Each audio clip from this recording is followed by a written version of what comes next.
Hey, welcome to Digging into the Bible. My name is Jim Barnard. This is a production of Tiller Coaching. All right, it's day 9. Thanks for joining me. To be honest, I don't have much of a lead in today, so I think we can save time. With that, let's go ahead and dig in. This is Romans chapter 4, starting at verse 1. What then shall we say was gained by Abraham, our forefather according to the flesh? For if Abraham was justified by works, he has something to boast about, but not before God. For what does the scripture say? Abraham believed God, and it was counted to him as righteousness. Now to the one who works, his wages are not counted as a gift, but as his due. And to the one who does not work, but believes in him who justifies the ungodly, his faith is counted as righteousness. Just as David also speaks of the blessing of the one to whom God counts righteousness apart from works.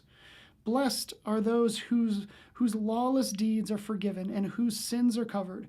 Blessed is the man against whom the Lord will not count his sins. Is this blessing then only for the circumcised or also for the uncircumcised? For we say that faith was counted to Abraham as righteousness. How then was it counted to him? Was it before or after he had been circumcised? It was not after, but before he was circumcised. He received the sign of circumcision as a seal of the righteousness that he had by faith while he was still uncircumcised. The purpose was to make him the father of all who believe without being circumcised, so that righteousness would be counted to them as well, and to make him the father of the circumcised, who are not merely circumcised, but also walk in the footsteps of the faith that our father Abraham had before he was circumcised. All right, that was a lot of circumcision talk down the end there, and we've had a lot of that. You know, we've seen that here in Romans. We had that last season in the book of Acts. I don't know if you remember, but ain't no party like a circumcision party, because a circumcision party don't stop. Oh, that's great. That's great. All right.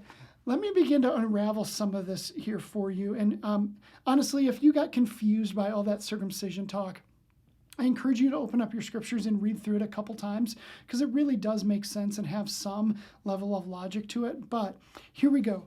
So Paul is beginning to dismount from his argument that we are all unrighteous in the eyes of the Lord. You know, that's the bad news. We need the bad news in order to get the good news. So he's kind of beginning to wrap that up, and he's shifting his focus away from the trappings of works-based, religion, and pushing it towards a faith-based life.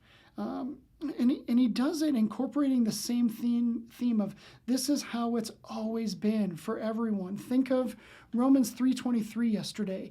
It's the same kind of thing. For all have sinned and fall short of the glory of God. It's not just the uncircumcised. It's not the Gentiles. It's the Jews. It's the circumcised. It's those that have the law. Like, everyone has done this always. So that's really, really important consistency for Paul to make. Now, Father Abraham is seen as the father of works. After all, he was obedient to a lot of the works. Think about him going up the mountainside and lifting that knife, about to sacrifice his son Isaac. He's about to kill him. Like, what a huge sign of works. Now, obviously, there's faith involved in this, but let's leave that aside. Like, he's doing the works, and he's lauded for that. Now, God let him out of that. Like, he didn't have to do that at the end, but also Abraham was the first to be circumcised, and he's truly seen and lauded as this father of works. These are all good examples of Abraham crushing the works game, okay?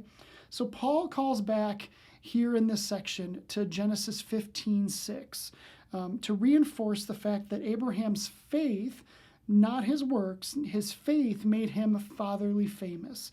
So let's read this. This callback is in verse 3. For what does the scripture say? Abraham believed God, and it was counted to him as righteousness. Now keep in mind, this callback happened before Abraham had his son Isaac, and before he gave himself the snip. Yeah, that's right. I said it. That's awesome. Ha ha! How about that? Okay. So check this out. Circumcision is the ultimate symbol of the law, all the works that need to be done. But since God saw Abraham as righteous, both before and after circumcision because of faith, we can too. We have to. We need to. Like, it is about our faith, not about our works. That call back to Psalm, blessed are those whose lawless deeds are forgiven and whose sins are covered. Blessed is the man against whom the Lord will not count his sins. Like, works won't do it. It's never been able to do it. It's really about faith. Like, that is the gift that we have in Jesus. When we put our faith in him, that's where we can find our righteousness. It's not in our ability to do anything. So I know it sounds like a broken record. We've been saying this a little bit over and over again, but it's gotten stronger each time. And remember, he's speaking to a crowd that is largely uncircumcised. So this is really important for the people in Rome. All right. I'm out of time. Thank you for watching. Thank you for listening. I will see you tomorrow as we continue on with Romans chapter 4. I'll see you then.